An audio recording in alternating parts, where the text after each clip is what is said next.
كم جرت أورمو فيا نجاي أبدو نجاي نسم بدأ نجايني ربي نجاي نورمو ما يسوي لنا جراتو بكجرتن شوفتي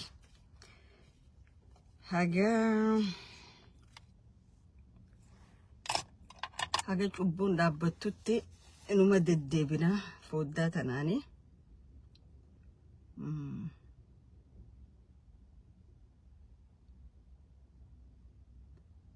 سربا البراتكو رب رحمتها قولوا في قال ما أدا تينيا قال ما أدا كينيا إيقاسنا تينيا كاللجتكم ما هندين بلي سما فان أورم هندي أورم ما خجئ واحد دنيا دتشيسا سربيهون مالف هم نتي تينيا تكم ما خينيا هندين كينيا مو أورم ما خينيا namni tokkummaa qabu waan cufanii qaba jechuudha. Maaliifin kana jeeseetan sabni tokko gaafa banaan hedduun gaabbiin hedduun keessa jiraatu rakkoo isa keessa jirtu gaafa furatuu dadhabu garaagarummaa isa jirtu gaafa dhiphisuu dadhabu ilaalcha siyaasaa hedduu isaan uummata tokko jidduu jirtu gaafa keessummeessuu dadhabu maal taha hantuutaatu leenca laallataa jechuudha. Adurreetu qeeransa laallataa jechuudha. Akkas taane maaliif nuti Oromoodha biitti waliin qabnu Oromiyaadha dhiini keenya tokko eenyummaan keenya tokko qubsuma addaarraa jiraannu malee hortee abbaa tokkooti jechuudha. Horteen abbaa tokko ifii waliin mari'achuu hin danda'u garuu diina wajjin mari'ata. دينا وجوليف قال إفي ساتي ولي قالون دندو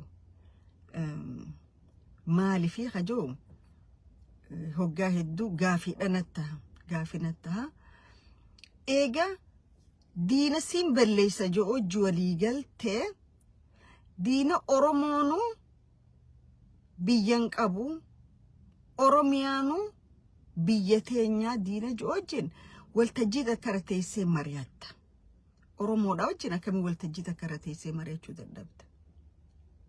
Yoom Oromoo keessatti garaagarummaan yaadaa kabajama. An dirqitti yaada nama biraa fudhachuu narra hin jiraatu. Yaadaan qaba jechuudha. Garuu yaada nama sanii keessaa yaada naa ta'u yoo jiraataniin fudhadha. Yaada nama sanii kanaa ta'u fudhadheen kiyya kaniin ta'amanu sanii hojii waliif fidaa jechuudha. Yoo nu lameen waliin dhufne hoo yaada keenya lameen wal bira finnee atiis kee aniis kiyya nu lachuu waan saba tokko taaniif uummata tokko taaniif Oromoo taaniif biyya takka qabnuuf yaada lameen wal bira finnee kunnu miidhuu jennee khafeenu keessaa fudhannee karra walii gallu hojiirra oolchinaa jechuudha. Garuu Oromoo keessatti yaadaan deemuu yoo fudhanne ati diinaa jechuudha. Yaada kiyya in fudhattu taanaan ati baduu qabda. Lakki yaanni kiyyaas bitamaadha yaanni keetis bitamaadha. Ammoo si biratti. Alagaa biratti immoo yaanni keenya lachuu kanuu gaarii akka diinaan laalamaa jechuudha. Diina yaada keenya san akka diinaan laalu wajjin teessee afaansaa cabcabayxee hojii haasoftaa jechuudha. Oromtichi hojii haasa'uu hin dandeessu, Oromtittiidha hojii haasa'uu hin dandeessu jechuudha. Wanni ati Oromoodha hojii haasofte dhabduuf wanni ati Amaara hojii haasofte argattu maali? Wanni ati Amaara hojii haasofte argattu tokko identity kee dhabda, lama biitummaan sunuu teetii miti warra siin jiru, sadaffaatu hin jirtu warra siin jiru jechuudha. Ka Oromoo kunoo let it be anybody. Angoodha kanarratti. Anyway namni ka siyaasaa dalaguuf angoo siyaasaa dhuunfachuudhaaf. Angoo siyaasaa kanarratti compromise walii godhanii wajji wal mari'atanii taa'anii amma kunoo it is good thing akkamma abaa ofii kaafaa'oon OPDO'n gawaan dabrarraan bartu isiin hin xaharamtu akkamma abaa ofii kaafaa'oon xalayaa barreessanii rakkoo Oromiyaa keessa jirtuuf hatattamaan marii godhuu qabnaa ka ja'an kun silaa amma OPDO'n nama mataa qabutee nama sammuu qabutee yaada eebbifamaa akkasiisan fuutee rakkoo Oromiyaa keessa jiru furmaata kanniti jechuudha. Maaliif OPDO tanaatu OPDO makalee Tigreedhaa hojii turte jechuudha. Tigrumaa bakka irraa ka'e OPDO'n dhuftee malee jijjiiramni dhufe hin jiru jechuudha. Because jijjiiramni keenya bakka itti hijack ta'e qabaa jechuudha. bakka itti kufe qabaa jechuudha. Amma akkana kufee dubbanne qiyaamas nama buutu hedduudha jechuudha. Garuu namni dogoggora kalee dalagerraayi arra waa bara dogoggora kalee godhe dogoggora akka kalee sanitti kaan hin deebine arra maaliin godhuu qabaa jeetu dogoggora san caalu seenaa jiru jechuudha. Dogoggora san caalu seenaa jiru. Maaliifin kana kaasuu barbaade amma naannawa baha Oromiyaa waan deemu jiru ni agartan waa'ee saaminsa lafaa cabbiinsa daangaa odoon ta'in saaminsa lafaatti deemaa jira jechuudha. Saaminsi lafaa kun bifa lamaan deemu jira. Tokko karaa Ogaadeniin deemu jira, tokko karaa Isaatiin deemu jira. Warri lameen dhiiga namaa gannequu deemus warra lameen kanaa jechuudha. Warri hullachuu ammoo qaama Oromoo politishaan Oromoo aktivistoota Oromooti hojii ala kana hojjetanii jechuudha. Akkam fa'a akka kunoo gurbaa Ismaa'il Dr. Ismaa'il jedhu ka warra Isaa ka miidiyaa Amaaraatti irra deemee faannoon jabaachuu qabdu jedhu kaanoo ka akkami akka Feesar Rooblee ka warra Ogaadeen kana ka Oromoonu baroota akkanaa keessa naannawa kanan turree jedhu kanneen hojii qabsoo godhaniiti ana mirga kiyyanaa kabachiisanii jechuudha. Dura warroonni garii mirga Oromoo kabachiisu dura mirga mataa keessanii kabachiisa. Kabajaa mataa keessanii qabaadhaa dura. Namni dura mirga mataasaa kabajeeti mirga saba Oromoo kabajaa jechuudha. Warra arrallee Oromoo rakkoo fidaa jiru. How are you going to solve it? Amma warra kan hojii hojjettan. Okay. Warri Ogaadeen ilaa haga mi'eessoo gaafatan warri amma xixiqqoon oriituta akka ta'ii seettu kuno haga eessa deemu jirtu isinis akkamitti simachuu deemtan kana mooka Ogaadeen gaafates kannitanii kan kannees kannitanii isin akkuma waan ta'uu barbaadamu maali akkami wajji ummata Oromootiif waan ifa gootaniin qabdanii jechuudha. Maqaa Oromoo qabattanii kaampii diinaa keessa yaatan ummata Oromootiif garuu wanni takka wanni isin himtaniin jiru jechuudha. Hagam takka akka ummata Oromoo tuffattan nama agarsiisa. Hagam takka garuu namni sabaafiin qabsaa'oo jedhu onne dhawata saba isaa dhaggeeffata. Waan sabni isaa yaadu dhaggeeffata. Yoon kana godhe sabni kiyyana aaraaja isin sabumaa tuffattan walii galatti. Saba Oromootiin ati eenyu jechuun jirtanii jechuudha. Okay. Nama saba kanaaf kabajaa qabaateetu waan sabni kun jedhu dhageenya. Isin ka isin mul'atu yoomuma faannoo fi warra gartee weerartoota baha Afrikaa irra jiru kana warra Ogaadeen warra Isaa kana hojii walii gallee namicha maraataa kiiloo 4 jiru kana darbinee nuti prime minister nu godhanii isaan waan cufa control godhu nuti ergamtuu taanaafidha jirtanii jechuudha. Sammuun teessan sani maali fageessitee yaaduu hin dandeessu sammuun teessan short memory qabdan jechuudha. Waan kalee irraan barre akkami kalee qabsoon gufattee teessanii evaluate gootanii sochiin bara 2018 akkam taate maal goone dogoggora akkami achi keessa hojjetame akkami kun ta'uu dandeettanii gootanii iiguma teessaniif ana wajji wallole maal wajji wallole tani ma dhukkee kaasu jirtan an hoggaa garii pointiin arku isin keessatti pointiin arku maaliif jara keenya lafee laagaa danqarte taane ol bahus rakkatte gaddeebi'us rakkatte jechuudha.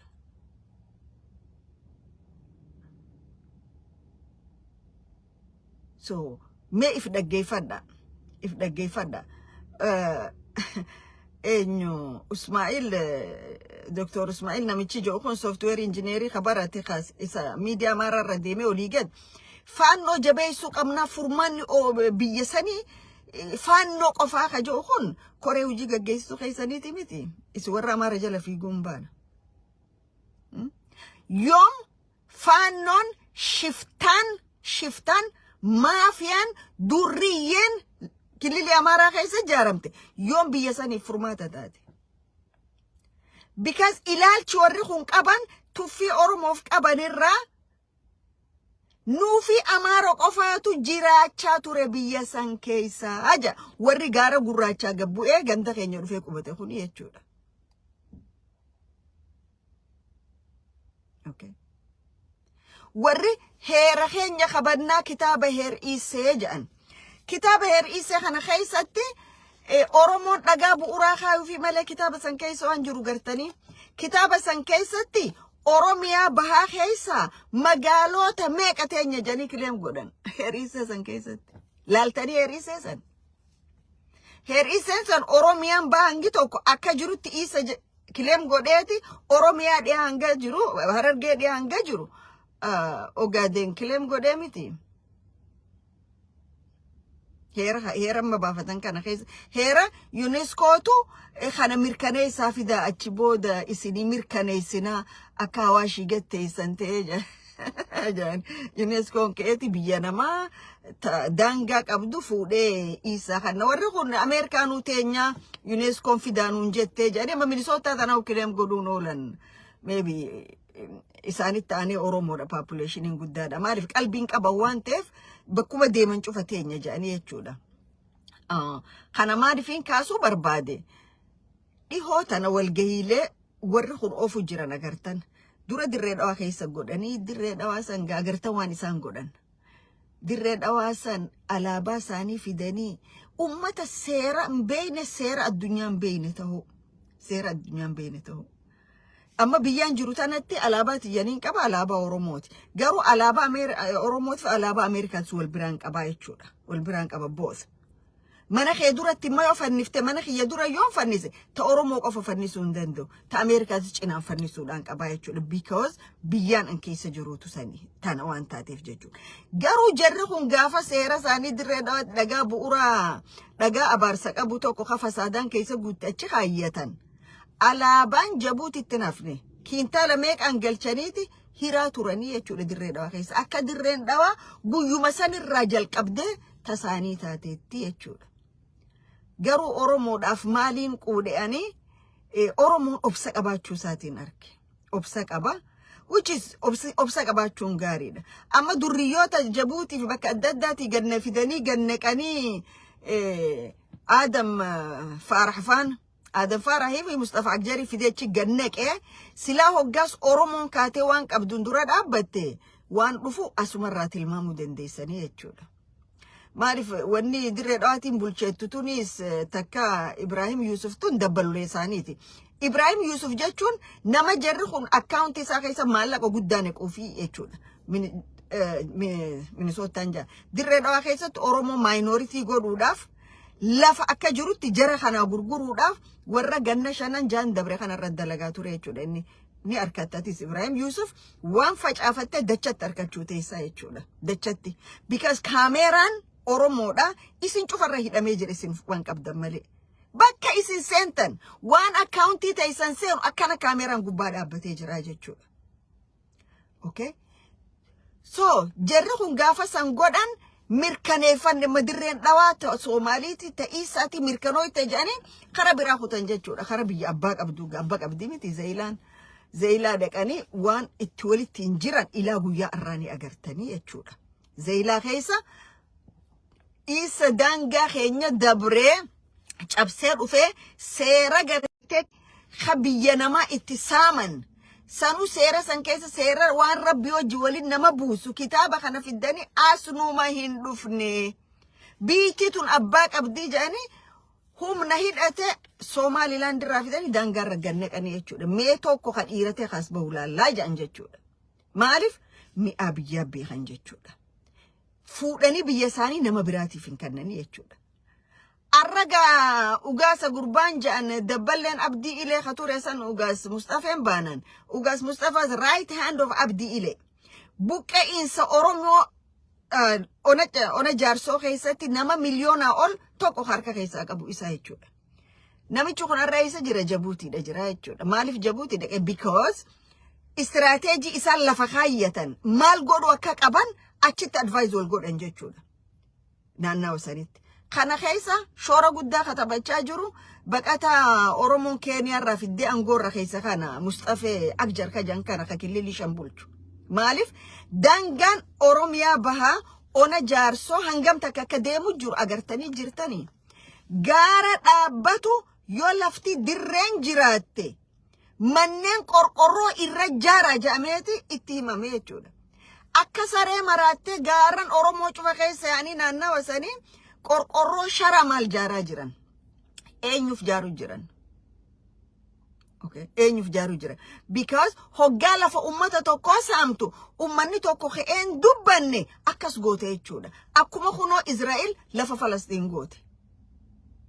Seenaa 40mootaa keessa 30mootaa keessa waan naannawa Falastiin ture ilaala. Arra maal godhan jechuudha. Exactly waan akkasiitti deemu jira jechuudha. Kana eenyu ka godhu jiru itti gaafatamaa tikaa magaalaa Gursum.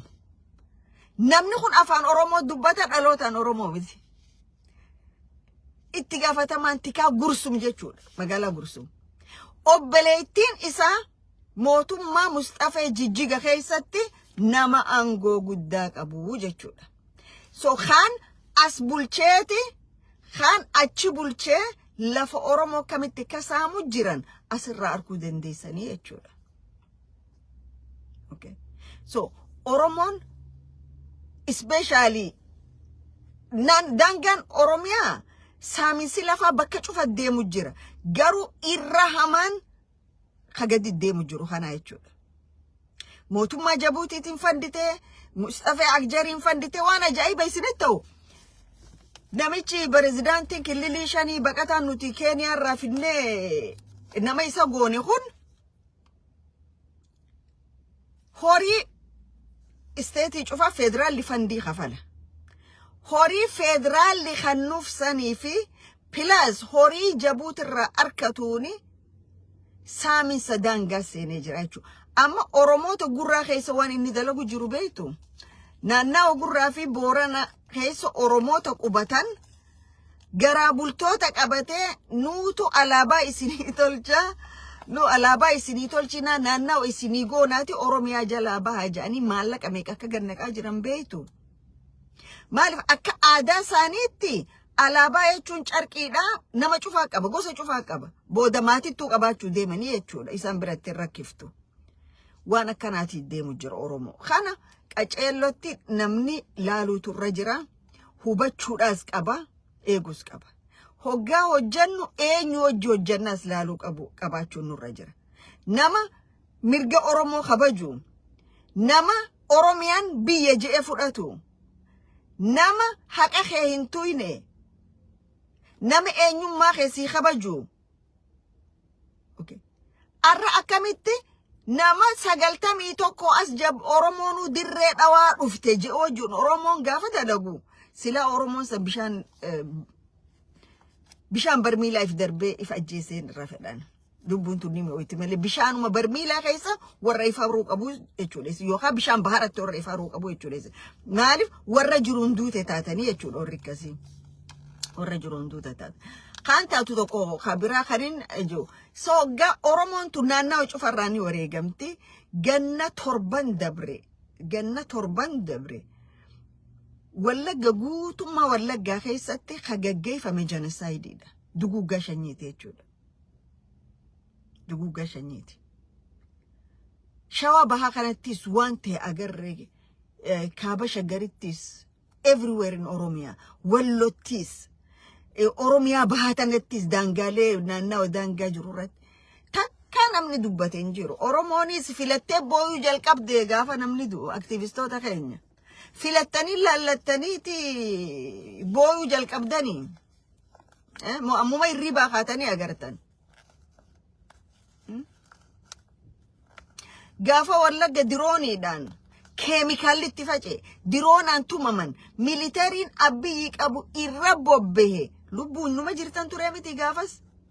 Maaliif hin dubbatinaa gaafas san? Moo kursii ol jala qabaa turtan gaafas? Arra garuu tokko duunaan daftanii waan ni gootan. Lubbuun Oromootis wal qixa ilaalamuudha qabdi. Lubbuun Oromoo waluma qixa gadduufii qabnaa jechuudha. Kadhumaa kaniin jedhu dirruma dhawaatanatti hin deebi'a. Dirreen dhawaata sabaa sablammootiiti taati nuti wajji qabna maarree warri jettan. Akkaawuntii teessan irratti joint godhadha warra san. Akka akkaawuntii teessan baankii teessan isin wajji qabaataniif joint akkaawuntii waliin banadha. San wajji qabdanii jechuudha. يوخا business وجبنات داتي owner of business ولينتا أك وجيك أبدنيتشو business خيسنا كسيت بيجرو خيس جراتا مالي بيت أبالا من قبتو أباتوكو قبتي أني وان أورومو تراتي نمان جمتشستو كون قبو أورومون حقا قبا دوغا قبا حق أنا ما تندبر دانغا أنا ما هنتويني بيا أوروميا خيست أبان فنن على دنده فيلمات اللي برزدانتي تهو دنده قرو بيتي سنتي يا وسخية جالتين قل تشيشون دندو خوياك يجورا إيسي وري قري وري دريد عوات لالتاني دريد عوات سباسب لموتا توجيك أمنيتن مي هدو نسي لما جابوتي راك أوجيك أمنجا ديما الرجي جوغمتين يتو أوبيديون نور كافوتي جرا خنا خدني تخيسة نكاتي وجيك أمنجا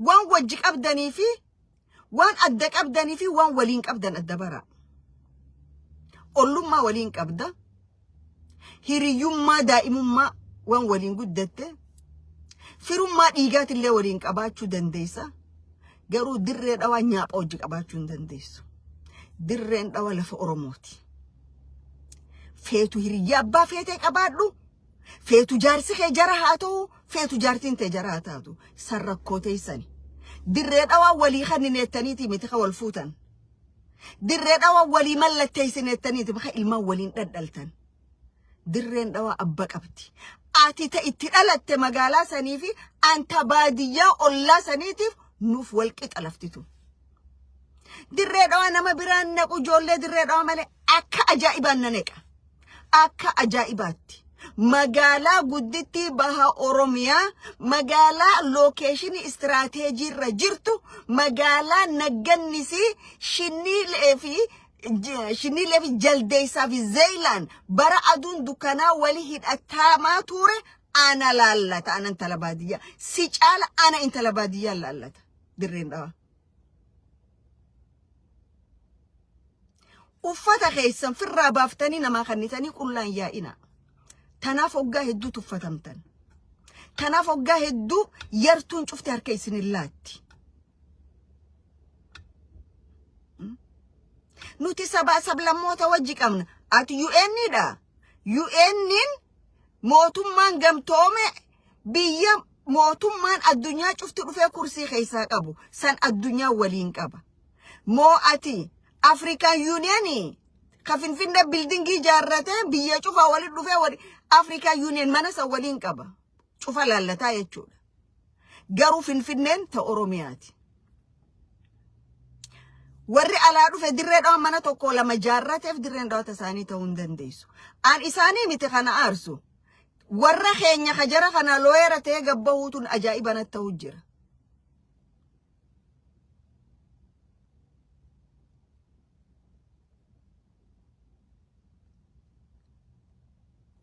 naannawa isaan keessa majority Oromoon guyyaa tokko buluu hin danda'u.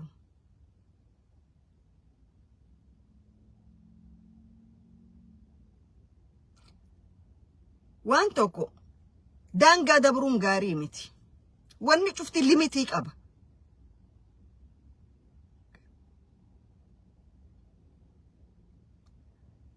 Dirree dhawaa kabajaa itti godhuuf dirreen dhawaa lafa Oromoo seenaanis seeraanis akka taate rabbiis beeka namnis beeka akkuma finfinneedhaaf ja'amee gatiin lubbuutii fi dhiinni itti gannaqamee lafeen itti caccabxe gatiin lubbuu itti kafalamtetti ta dirree dhawaatis gaafa dhufte Oromoon achuma jirti jechuudha. Ati warra wajji qabdaan jay wajji qabneetoo ollaa keenya ga'an taa'e. Garuu lafti Oromoo dirreen dhawaa lafa Oromoo ta'u ati miti ka gaafannu jechuudha. Asafaariyochi nama qaanfachiiftan.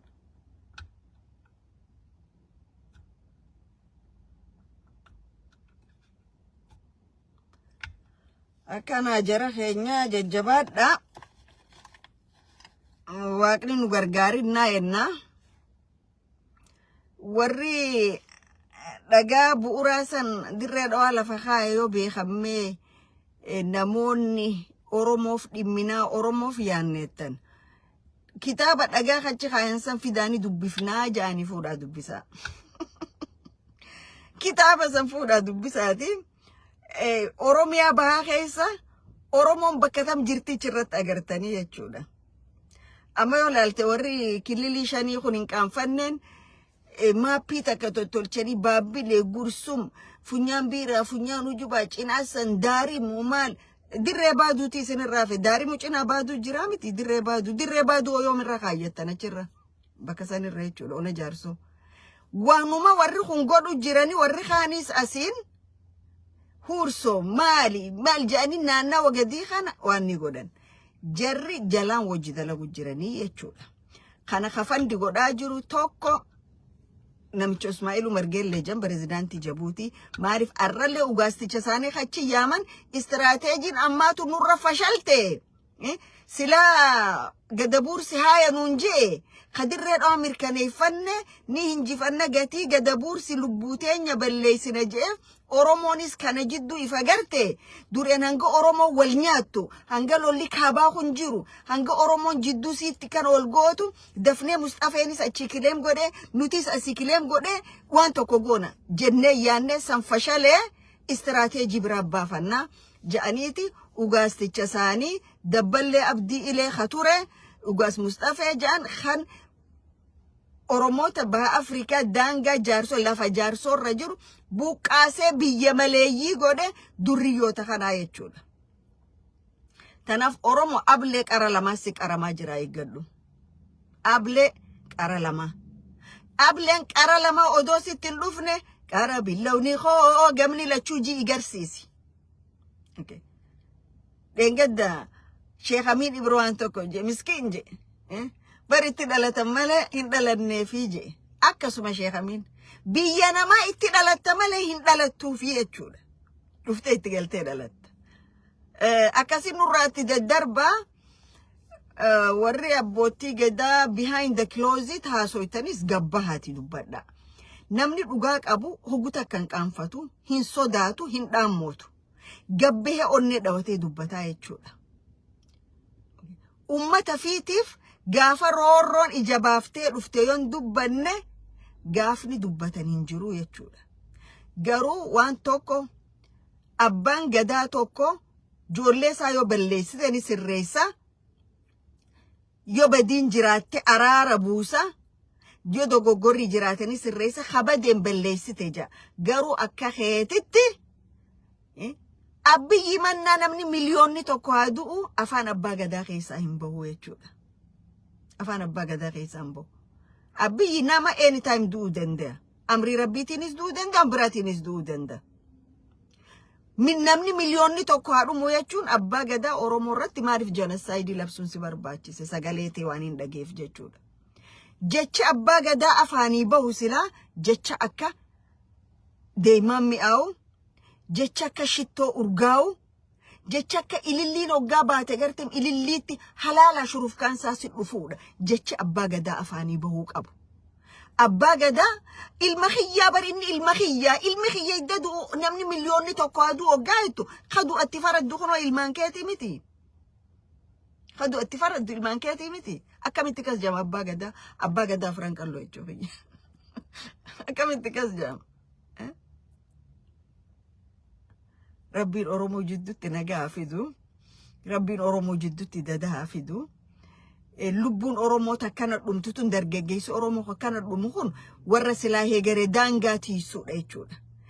Wanni takka nyaatteen ganda keessa deemtee ijoollee teenya fixxu milishaa fi liyyuu haayilii tajaantun rabbuma keessanii ja'aati. Silaayis rabbiin beeytanii seeran kabajjanii wanni isin beeytan tokko hin jiru. Wanni imma isin kana gootaniif waan wayyaanee hojii godhaa turtan yakka keessan san tokkoon keessan mana seeraa waan dhiyaatanii gatii teessan hin harkatanii fi amma duraa'u nama finnee namni waan godhu hin jiru ammaas ni finnaa jettanii yoo itti fuftan ta'e itti oofa. Garuu guyyaan wal gaafatanii dhufa dhiiga qulqulluu dargaggoota Oromoo gabbaaftanii ganamaa galgala rashantan yoo dhiira taatan deemtanii isiniif warra keessaniitu maa faannoo Wallagga Bahaatii fi Shawaa Lixaat irraa hin qabne.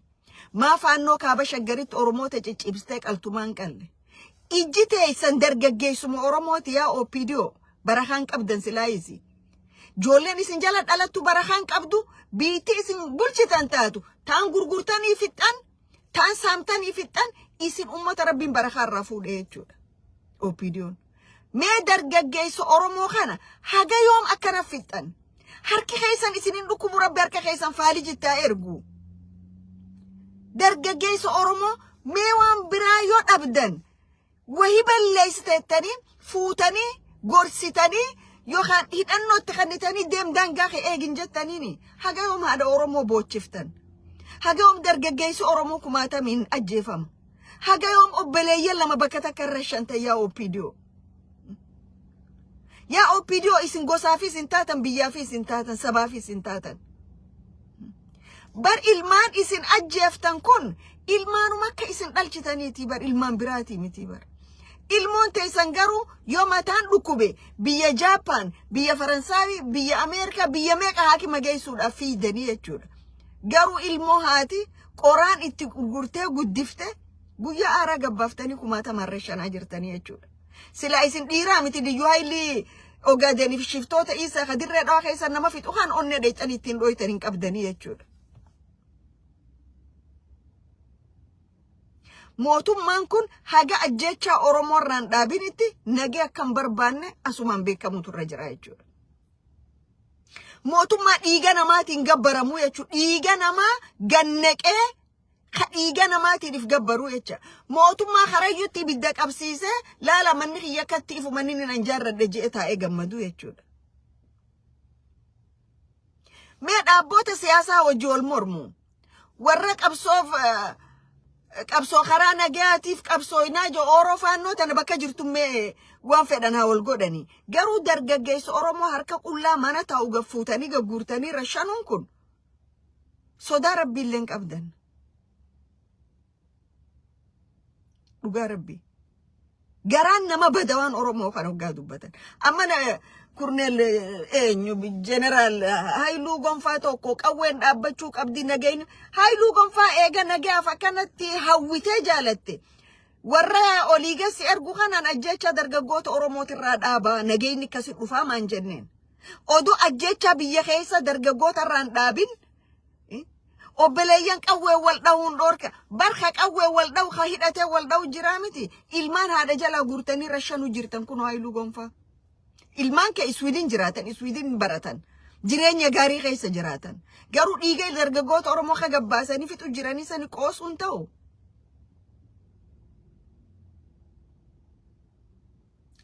Yaaboo namni umriidhaan ture waa hedduudha harka. Yoo waa baruuf, waa arkuu feete, dhaga'uu feete, biyya hedduu keessa deeme.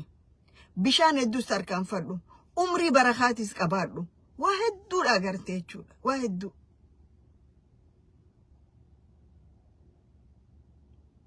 Gara jabina keessaafuu amma ajjecha akka Oromiyaa keessa deemtu naannoo biraatti agartu.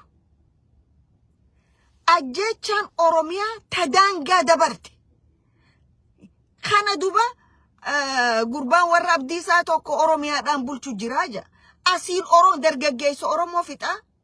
Asiin lafa Oromoo saamsisaa. Shimee minna'u tinnish yemeelleen. Mee warra abaa'oo kana dhiyaadhaati akkamitti ka nagee biyyaa eegan akkamitti ka daangaa kabachiisan akkamitti ka daangaan Oromoo kabajaa qabaatu akkamitti ka sabaa sablammoonni wal keessa jiraatu wal kabajee wal jaalatee waliin jiraatu deemaa isaanirraa bara. Maaliif isin akkuma OPD Tigraan isin fe'atte sanitti qeeroon fe'ina san isinirraa lafa keessee kiiloo 4 isin neeyxee jechuudha. Wanni biraa akka tabeeytanii jiru. Babush, manem.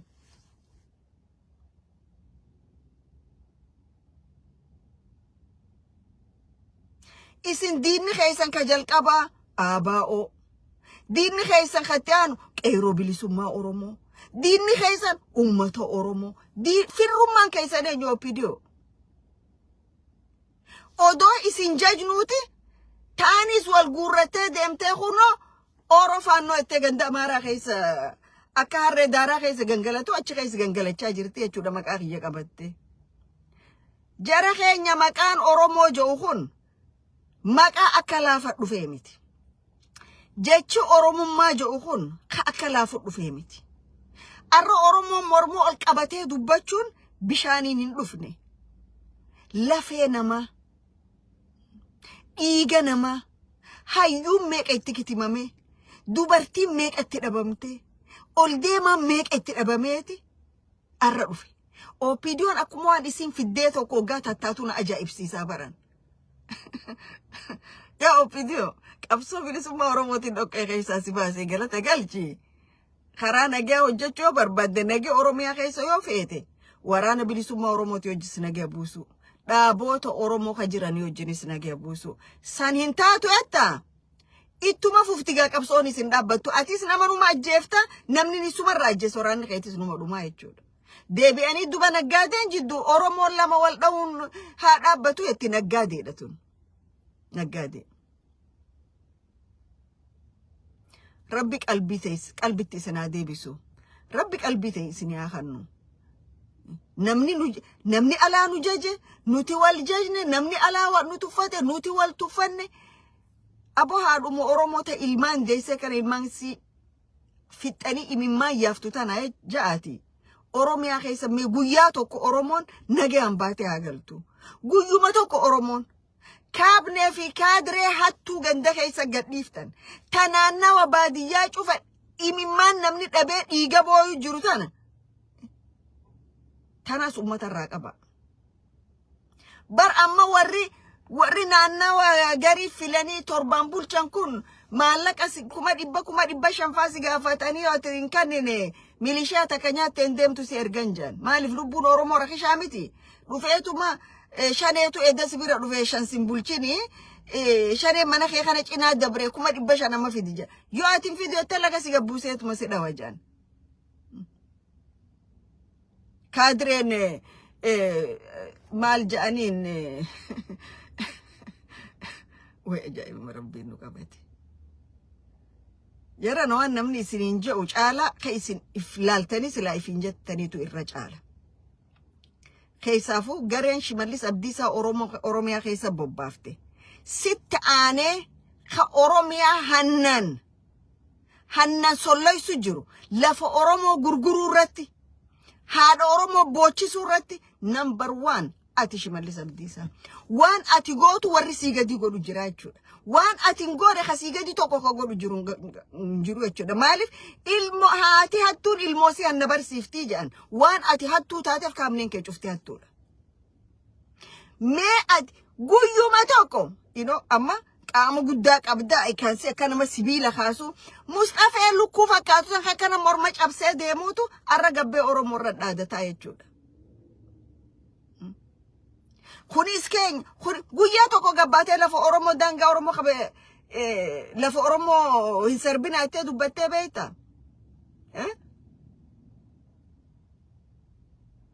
Torban azaabaa ganda keenya tokko fa azaabatti buusaniiti. Dhiyootana 1,500 fudhataniiti deemanii torban tokko booda deebi'anii 1,500 badee 1,500 biraa barbaadaa jedhaniin. Eessaaf innannan waan qabdan gurguraa jedhaniin. Warabbil Ka'baa. Warra akkanaatu warri haadha Oromoo dhiiga boochisaa jiru. Rabbi azaaba keessaan baana keessaa isaan hin baasini. Mee Shimallis gaafa Mustafeen gabbee waa'ee Moyyaaleet irratti waajee takkaan dubbanneeti.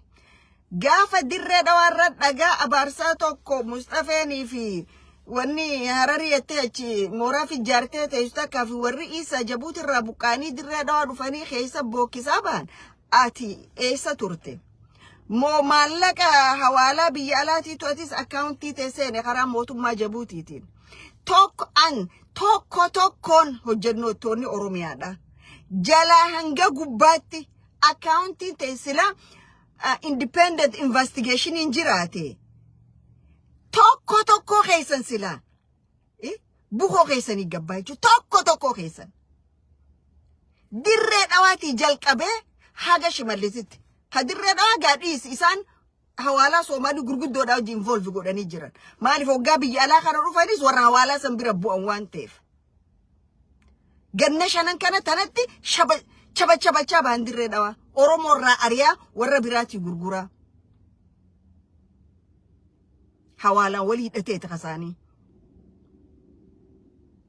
سلا أما dhugumatti rakkoo lafa dhablummaa kana mootummaan qalbii qabu mootummaan yaaduu danda'u viijinii dheeraa qabu warroota kana cufa seenee qorate biyya alaatii fi biyya keessatti trillions of money dhabaasa ummata kanarraa hattoota wayiin bulcheette dhiiga namaatti taphattu tana ilmaan isaaniitiif ala kanatti waan cufa sakuur godhan isaan garuu ilmaan hiyyeeyyii Oromoodha boru biyya dhabsiisuuf deemanii jechuudha. Biyya maleeyyii godhuu deeman. Kana I think arrafaan manumattiin dhaaba tokko mallee Oromoon ammallee Oromoon ilmaan Oromoo mana hidhaa jogola keessa jiru san jogola moo maal jettan Hararitti hidhamanii jiran jireenyi isaan keessa jiran jireenya azaaba nama achi baheetu hima akka waan bulchitoonni naannawa sanii ilmaan Oromoo irraa hijaa qabanitti tiriit godhamaa jiran ummanni Oromoo kana beeku turre jiraat warri mootummaa keessa dalaydan dhimmi kunnu laallateettan joollee Oromoo tanamicha itti gadhiiftanii namicha maqaan isaa maali namicha warra Turkii sanii hojii maqaa tokko qabaansa itti gadhiiftanii hiisisaa jirtan kana deemaati laala deema laala kakara khani hidamtoota dirree dhawaatti gaafa Soomaaliinii fi Amaariinii fi Oromoo wali bu'e Oromoota achitti hidhaman ka warra Amaaraatiif warra Soomaalii Ibrahim Yusufaan bilisa baasan warra Oromoo garuu hidhaan baasinaa yakka isaan hin godhinu irra kaaya ganna 25 itti farada jettanii murtii cubbuu irra dabarsitan san ummanni Oromoo sagalee ta'uu qaba. Ummanni Oromoo sagalee ta'uu qaba. Abbaan ilmaanii wajji hidhame san waan Adam Allaalle dirree dhawaa keessatti Oromoon je'e rubuusaa takka hin jenne rubuusaa takka sin goone. Waan Mustafeen ugaasni isaanii durriyyee Kanadaarraa dhayxe akkana ibadi jani gogaraatti uffisanii iqaa bakka dubartiitti fuula uffisanii daangaa dabarsan san caala wanni Oromtichi kun godhen jiru. Oromoo ta'uusaa qofaa fi manni murtiidhaan gatii isaan ta'eef ilmaan Oromoo murtii cubbuu dabarsan. Bulchitoonni Oromiyaadha bulchineettan. Dubri keenya bebbereedoon achi jirtan. Joolleen tun hortee teessani ilmaan keessani. Maqaa Oromoo jedhu tokko waliin qabdan kabiraan qabdan waan biraa yoo godhuu fi dadhabdan dhaqaatii ilaalaa maaliif hidhaman ja'a gaafadha seerri abdii Allaalee hin hiine Adam Allaalee hin hiine ka Oromoo dirree dhawaa keessa hidhu ka bor wal nu gaafachiisu jechuudha silaa biyya san keessatti ka hidhamuu qabu ugaas Mustafeedha jechuudha dirree dhawaa keessa ka hidhamuu qabu ka nama arrabsiisee waltajjii qopheessee Ka'ammallee magaalaa san keessatti hokkarri kaka'u karaa bane ugaas Mustafeetu hidhamuu qaba sila Oromoota isin ganna 25 itti murteessitanii miti. Kanaaf joolleen naannoo dirreedhaan mana hidhaa keessa adamfamaa jirtu joolleen adaree biyyoo keessa killilii adaree maali isaan akkamittiin killilii jalafumu Oromoo cufa fuutee ciccirtee aboo piidiyoota rabbisee haa balleessu. Killi mee makamittiin jame mee akkamumattiin handura keessatti gadaameessa keessa gadaameessi biraa uumameen jedhamu maali wanni kun anumaaf liqinfamuu dide meegaa warra medical terminology barate kanaaf doktorran gaafanna laata gadaameessi tokko keessa gadaameessi biraa ni uumama maaliif magaaluma teenya keessatti handura biraa uumanii magaala jedhanii jechuudha. Kunis projektii Oromoo itti silent godhuuti. Kanaas itti deebi'amaa jechuudha. Akka kana quufanii xarraq jedhanii qabaa nagadhiisaa jedhan kana ta'uuf hin deemtu jechuudha. Amma nama tokko qondaalota isaaniiti moo hoogganoota isaanii keessaa Oromoo dur walloleen illeedha arra ijaarraa baafachaa jira jedhan kililii adaree biyyoo san keessatti. Arra angoo qabanii kililii ifiin jedhanii Oromoota amaddi dam kudhanfaa dura wallolaniini hijaa baafate hijaan isaanii ta'a akkam haga nama ajjeesuu takka geesse jechuudha. naannawni san yakkaan cubbuudhaan akka dargaggoota Oromoo sagala jeessa beektu itti gaafataman. Itti gaafatamu wanni harka walirra qaqqabanii dabran. Taphni kana booda dhufu tapha akka dursan hin ta'u jechuudha. Tapha abalu nuunaa deemu, abalu guyyaa dheereessunuufi, abalu kursii jalatti haa qabnu jaan ta'uuf hin deemu jechuudha kana booda dhufu. Tanaaf Oromoon tokko garaagarummaa isaa dhiphisuu, lamada taa'ee waliin mari'achuu, sadaffa yoo dhugatti warri immaa abiyyi dawaa ta'u Oromoo miliyoonni tokko Oromoo illee jenne lakki namni miliyoonni tokko haadhu mukayatte kun eegaan gas isa jaalattee ilma kee ta'e dhaqiitii Oromiyaa keessa nagee uumuudhaaf kana godhaa ja faarfattee bultoota. Badiin guddoon ani umriiti jarratti yoo namni badii godhe harkan dha'uuf badii jirtaa irraa deebi'in jaan. Dogoggora isaa yoon arke abaluu kiyya wanni kun dogoggoraa boolla nu neqaa dogoggora kanarraa deebi'in jaan. Nama odoo dogoggoraa jiru harkan dha'uufan. Nama odoo badii jiru harkan dha'uuf. Maaliif booda gatii nama kafalchiisa waan ta'eef. Ganna shan dura garema Orofaanno galte tana jarana badii kanaati dhaabbadhaa waan kanarraa maal jennaan lakki kaampaanii dhuunfaa keenyaati nam tokko hin galchu jaanii arra sadarkaa jiranni agarraa jechuudha. Sadarkaa jiranni agarra. Namni badiirra harka waliin dhawina, badiirra waliin faarsina, badiirra waliin jaalatina. Dhugaa dubbadhu kophaate hafi. Nama wajji wal dhabde malee dhugaa fi rabbi wajjin hin dhabne jechuudha. Namni san garuu gaafa badii san arke dhufeeti dhiifama siin ja'a jechuudha. An arra dhugaan isiniin ja'a ganna tokkicha keessa dabarre kana baaksiin kiyya dhiifamumaan guutame jechuudha. Warra waa meeqa jechinaan jechaa ture. Garuu dhiifamni hammeenyan qabu dhiifama godhuunifis jaalatamaadha. Jaalatamaadha jechuudha. Kanaaf badiirraa wal qabaa. Badiirraa wal deebisaa, badiirraa wal gorsaa. Keessaafuu nama maqaa Oromoo qabatee maqaa saniin waa balleessu, maqaa saniin bakka hin fakkaanne dhaabbatu, maqaa saniin dikee gandaarra deemu itti dubbachuu hin dandeessan taanaan isin namaa miti jechuudha. Maqaan Oromoodhaa bakka nadiifa, bakka qulqulluu, bakka urgooytuudhaani mala malee dikee ganda faannoo keessaan hin malu. Faannoon dikee waan taateef jechuudha. Akkamin nama ummata kee ciibsee qalee hojjeteessee haasoyta. Anogaan waan kana arku dhumaatii Wallagga keessatti jarri faannoo kun godhaniitu hirribana dhorka. Waan isaan shaawaa lixaa keessa dheengeddo godhanii hirribana dhorka. Waan isaan karrayyurru godhanii hirribana dhorka. Waan isaan kaaba shaggari godhan. Ummata ciibsee si qalchi nama keetii wajji dalaguu dadhabdee nama keetii wajji sanuu gareen tun bar abaa on diinaa jetteeti dhayxee faannoon firaasiin jetti. Faannoon faashistiidha. Faannoon shiftaadha. Faannoodhaaf Oromoon dhiifama godhu tokko hin jiru. Tokkoon isaa ka faannoof dhiifama godhu hin jiru.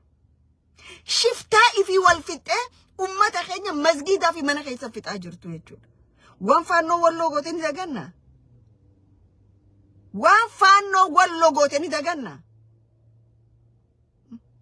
Faannoo walii galleeti maraata kiiloo 4 ariinaa jan. Faannoo jin walii galleeti maraata ariinaa Oromoo hanga hafe finnaa jaalabsadha. Maaliif? Faannoon Oromoና ኦሮሞማ የኢትዮጵያ ጥላት አባ ገዳ የኢትዮጵያ ጥላት የኦሮሞ ስቱደንት አሶሲዬሽን የአማራ ጥላት የኢትዮጵያ ጥላት የኦሮሞ አርቲስቶች የኢትዮጵያ ጥላት ለምን እነሱ የኢትዮጵያ ጠበቃ ናቸው ጠበቃ ለራሳቸውም ጠበቃ ሆኖ አያውቁም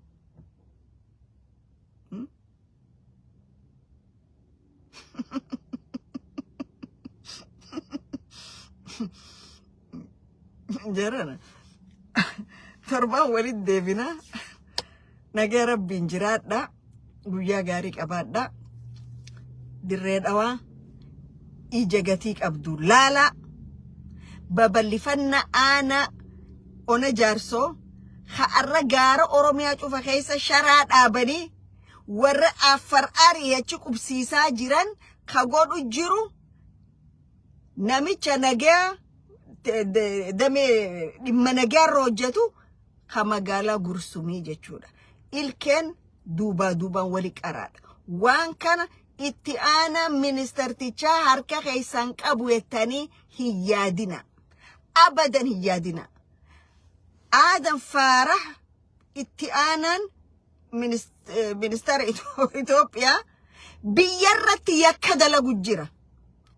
Biyya isaati irratti double agentii ta'e biyya kakatee fi prime ministeri biyya tanaati je irratti Mustafee fi mootummaa Jabuutiiti wajjin yakka dalagu jira.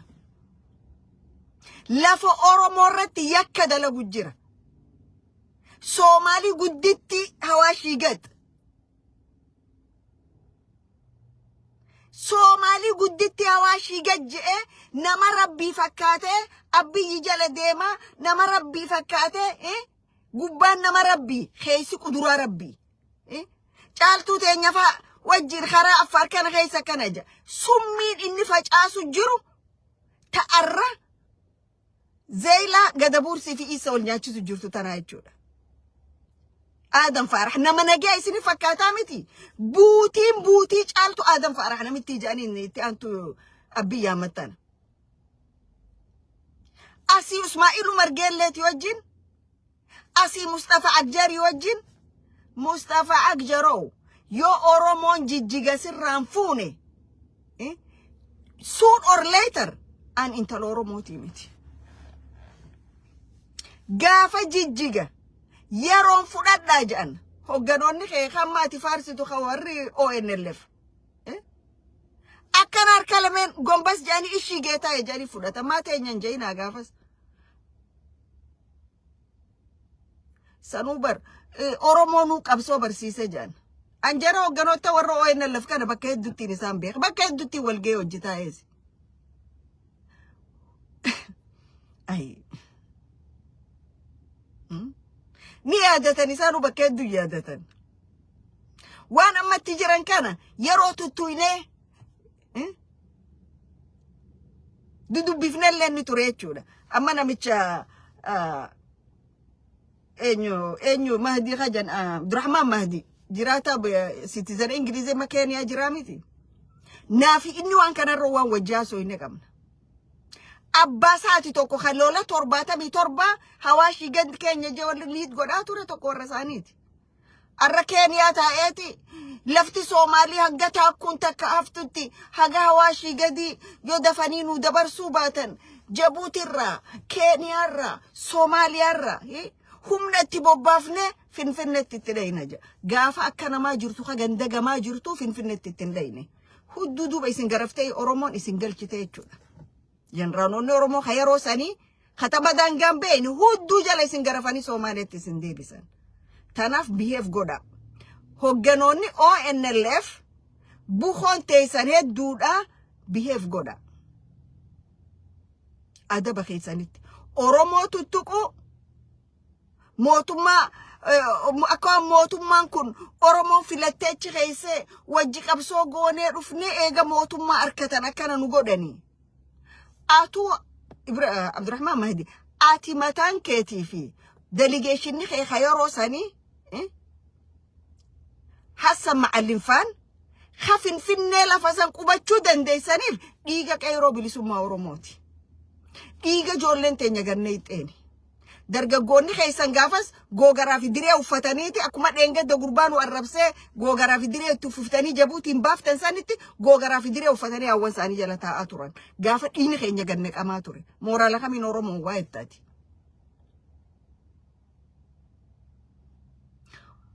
Oromoon yoo nama jaalates daangaan qabu jaalaltisaa. Yoo nama firraa gabbuusas akkatti firraa gabbuusu ni beeka. Wal kabajee namni wajji jiraatu. Oromoo nama isinin kabajina nama akka namaatti isinin lakkooyne. Nama ettanii ilaalina. Nama ettanii lakkoo isa namaa keessan neqina. Kanumaan ja'a fayyaadee galatooma bakka jirtanitti dirreen dhawaa teenya ta'u nama hojii qabnu miti dirreen dhawaa afooshaadhaa miti ta'u waliin qabanii dirreen dhawaata teenya waliin qabna warri jettan joint account banadhaati hoottaa kunoo account tan waliin bananne waliin qabnaa jaa fayyaa ta'u ulfaadha